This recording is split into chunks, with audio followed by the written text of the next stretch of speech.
નમસ્કાર, CV24 news સાથે હું રેશમા આપનું સ્વાગત કરું છું. શહેરના કાલુપુર વિસ્તારમાં આવેલી રેવડી બજાર તરીકે ઓળખાતી Sardar Vallabhbhai Patel Sindhi cloth market cooperative society limited દ્વારા અગમ્ય કારણોસર અમદાવાદ મ્યુનિસિપલ કોર્પોરેશનને વ્યાજ પેટે અંદાજે ₹11.29 કરોડથી વધુ રકમ ચૂકવવામાં ઠાગાઠૈયા કરવામાં આવી રહ્યા હોવાના કારણે આગામી સપ્તાહમાં એએમસી દ્વારા રેવડી બજારના મહાજન એસોસિએશને મ્યુનિસિપલ કોર્પોરેશન દ્વારા નોટિસ ફટકારવાની શક્યતા છે.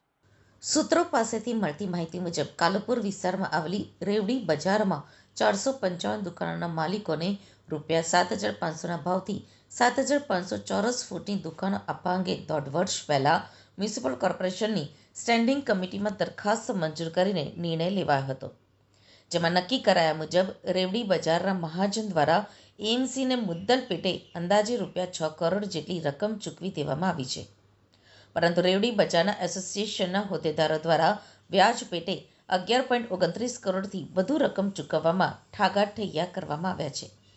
રકમ ન ચૂકવવી પડે અને વ્યાજની રકમ માફ કરાવવા માટે રેવડી બજાર એસોસિએશનના હોદ્દેદારો મુખ્યમંત્રી સહિત ભાજપના નેતાઓની તેમજ એએમસીના હોદ્દેદારોની ઓફિસે આંટાફેરા કરી રહ્યા હોવાનું સૂત્રોમાંથી જાણવા મળ્યું છે. કાલુપુરના ભરચક વિસ્તારમાં પ્રાઇમ લોકેશનમાં આવેલી રેવડી બજારની જમીન લીઝ ઉપર આપવાનો ઠરાવ મ્યુનિસિપલ કોર્પોરેશન દ્વારા મંજૂર કરીને નક્કી કરવામાં આવ્યું હતું.